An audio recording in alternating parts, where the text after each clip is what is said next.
amonia, butan, karbon dioksida, tapi ini gas-gas yang jarang nih ada di pipa. Mungkin kadang-kadang ada hidrogen ya untuk di dalam boundary plant. Yang lain-lain ini jarang.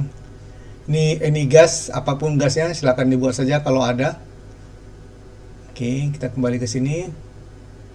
Nah, untuk kalkulasinya ini ya, saya tunjukkan lagi ini.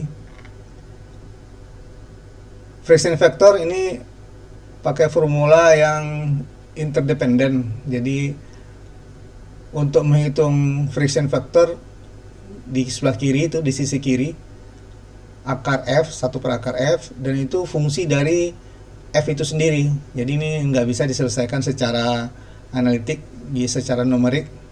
Nah, secara numerik itu seperti ini ya. Jadi ini yang left rekan-rekan ya, ini left, saya sebut left. Yang left itu adalah yang ini left, dan ini yang right, ini right. Jadi dalam perhitungan saya bikin seperti ini ya, difference left. Oh, ini arusnya R ini ya, saya ubah dulu, ini R. Jadi kiri kurang kanan ya, kiri kurang kanan itu haruslah sama dengan 0 atau mendekati 0. Maka pada saat itu nilai F nya sudah dapat. Nah, ini nilai F nya. Nilai F itu ya, kita lihat rumus ini, dia merujuk ke F ya. Yang ini juga merujuk ke F. Itu cara untuk memutus sirkular. Kalau di dalam S itu namanya sirkular ya, sirkular. Jadi yang formula tuh saling melingkar. Nah, itu nggak bisa dipecahkan. Nah, di sini strategi untuk memecah itu seperti ini. Jadi dia merujuk ke tempat yang sama, lalu dipecahkan dengan cara iterasi. Nah, ini iterasinya. Dalam iterasi ini akan dibuat sama dengan 0 ya, atau mendekati 0. Maka ketika itu friction faktornya udah dapat, karena persamaan itu udah konvergen. Nah, kita lihat ya. Gimana caranya? Di sini nih, put cursor here, lalu tekan tombol Ctrl Shift V. Tekan aja Ctrl Shift V. Nah, itu jadi 0 ya. Ada programnya itu di sini, saya tunjuk aja di sini ya. Nah, ini dia. Nah, ini programnya. Programnya itu seperti ini. Oke. Nanti bisa dipelajari, yang berminat dengan VBA bisa mempelajari ini. Ini ada cara-caranya ini. Ada tekniknya. Nah, sekarang kita coba untuk penyelesaian ya. Misalnya kita coba aja misalnya 80 psi ya, 80 mm, 10 mm. Lalu diameternya berapa? Mungkin kita coba diameternya 6 inci kali ya. Kita coba aja 6 inci, mau nggak ada 6 inci? Kita coba 6 inci.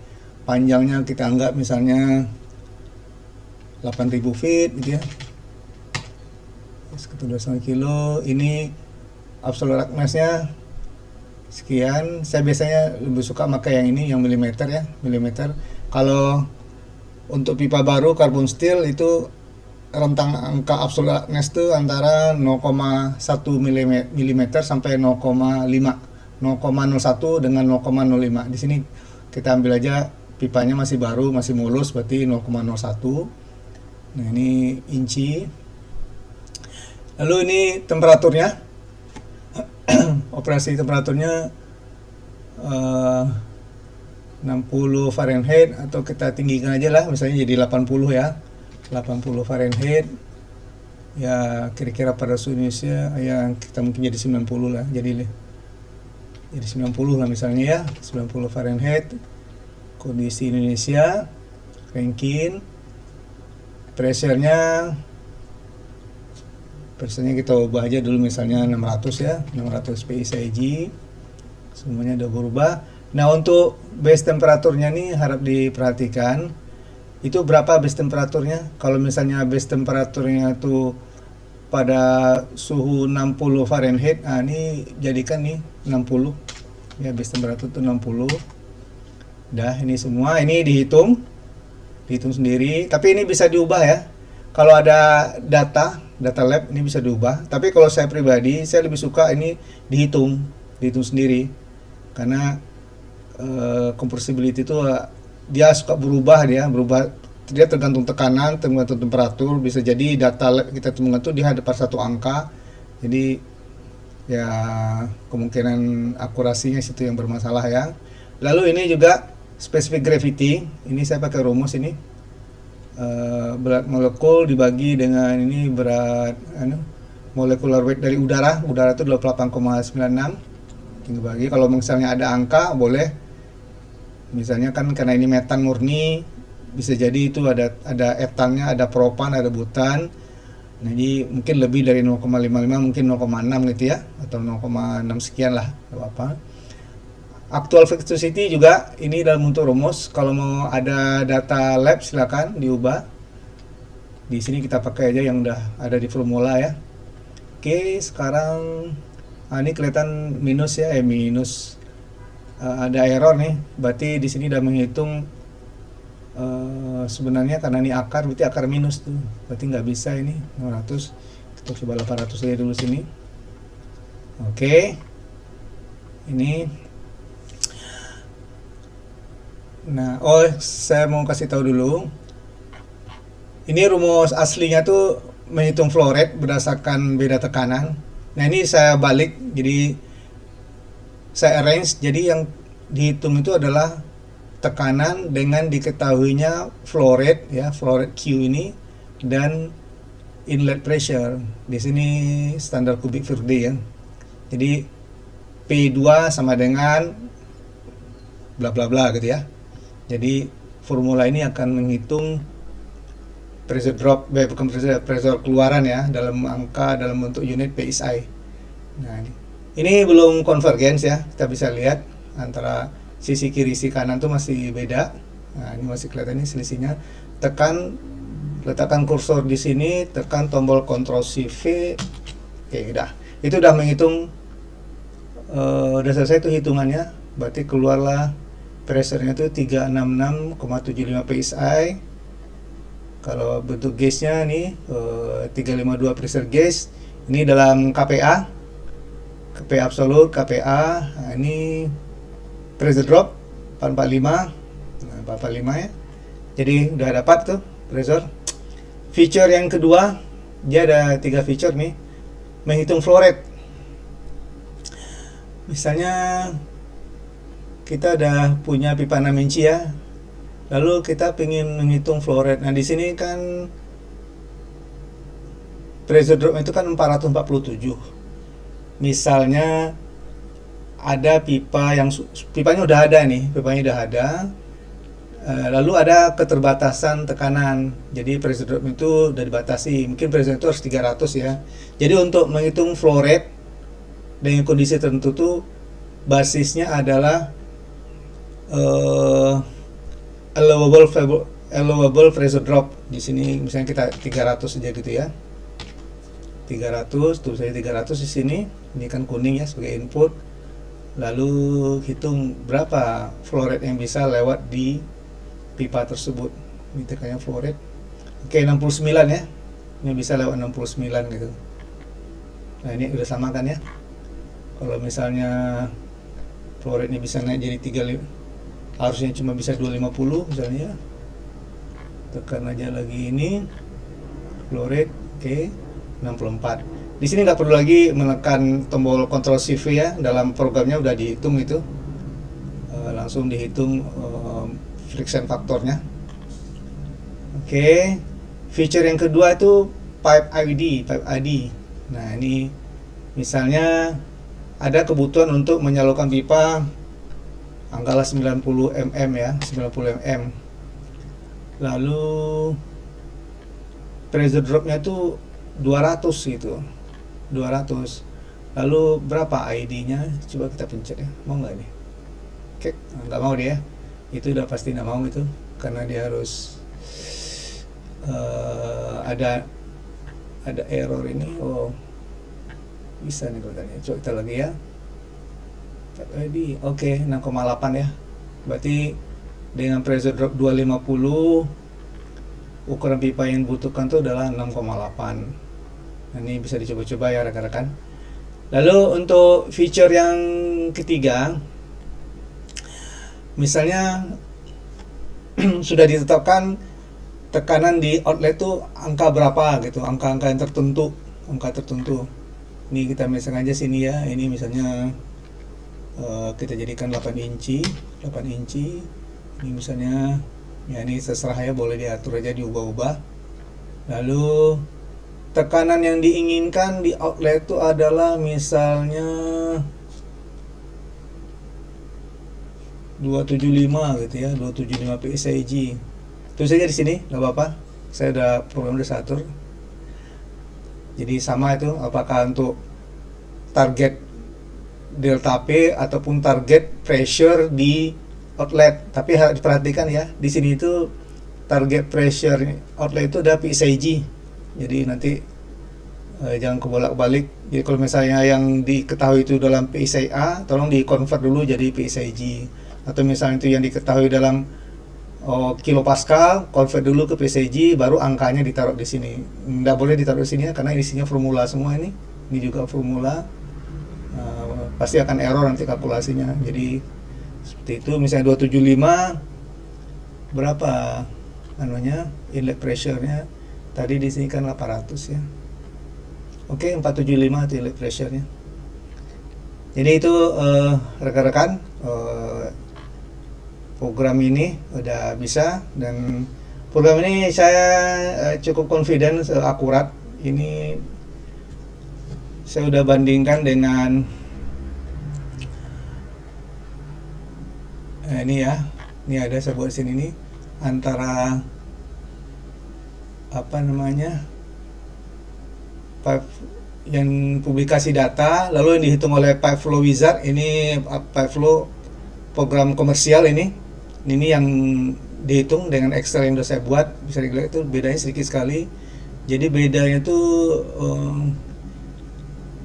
ya sekitar 0,15% lah selisihnya. Jadi di bawah 0,2% ini berarti udah sangat bisa katakan akurat gitu ya. Jadi ini saya cukup confidence ini bisa digunakan. Di sini juga ada 4 case yang saya coba. Ini bisa dilihat nih ya, di referensi itu bisa dilihat. Nah, ini case-case-nya. Nah, ini yang udah saya lakukan.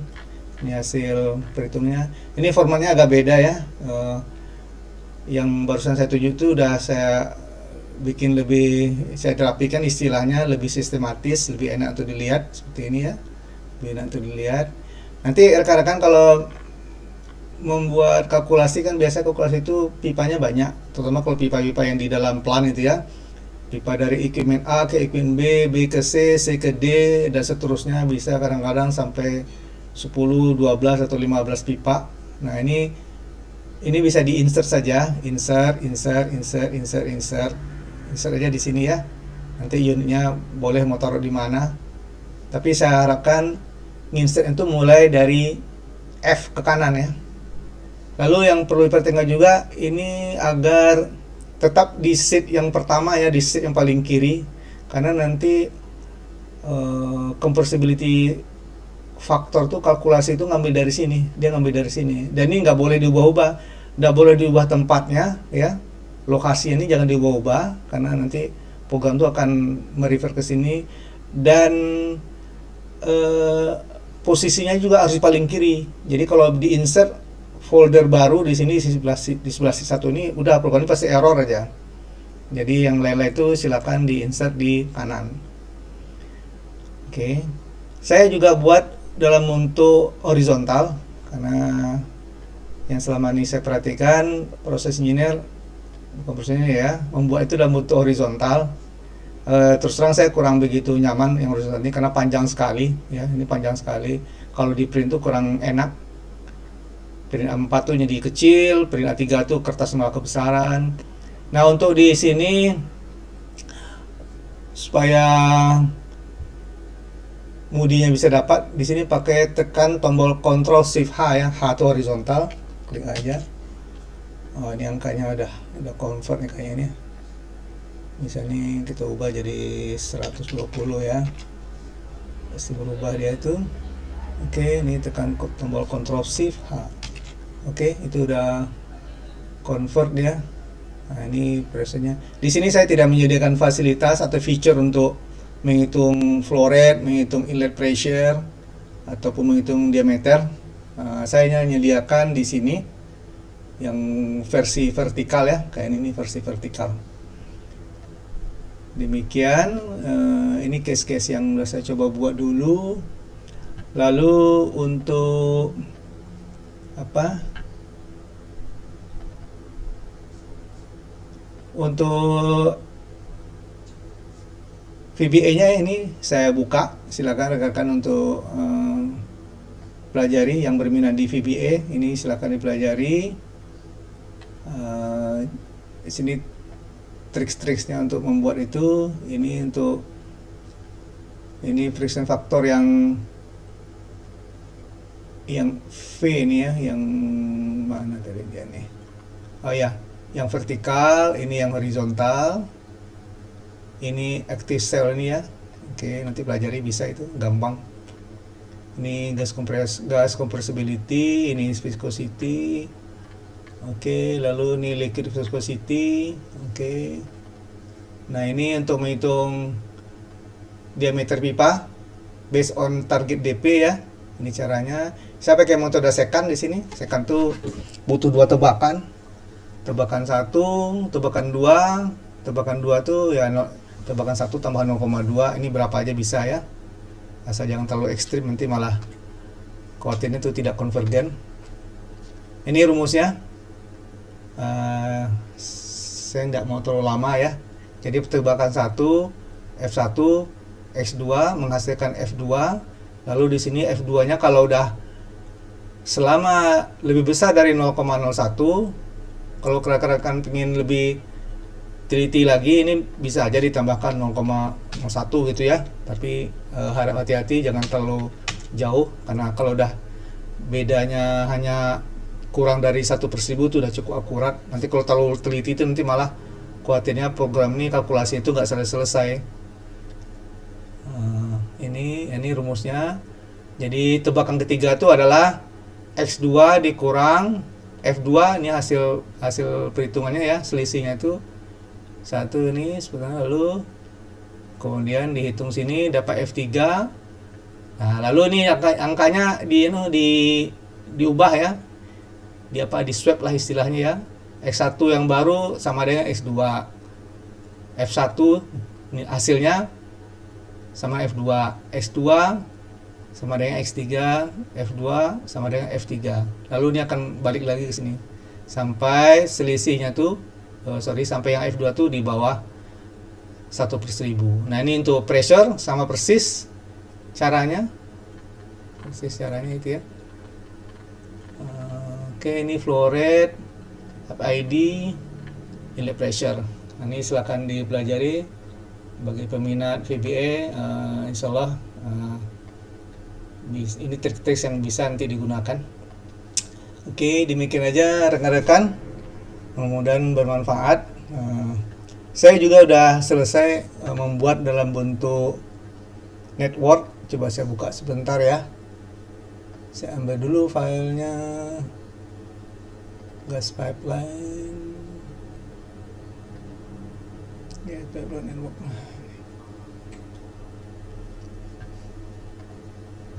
Nah, ini saya udah buat dalam bentuk network. Jadi yang dulu saya gunakan juga untuk di liquid.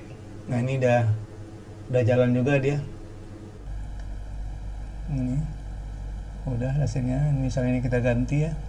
Ini kita ganti jadi 8 ya, 8 mm. 8 mm. Rekan-rekan coba lihat apa yang berubah di sini. Cepat sekali perubahannya nih. Udah langsung kelihatan angkanya. Oke, ini saya close saja dulu. Oke, demikian rekan-rekan.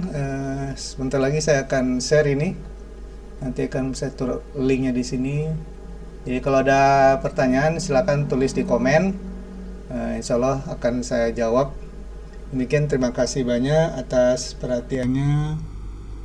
Saya stop dulu.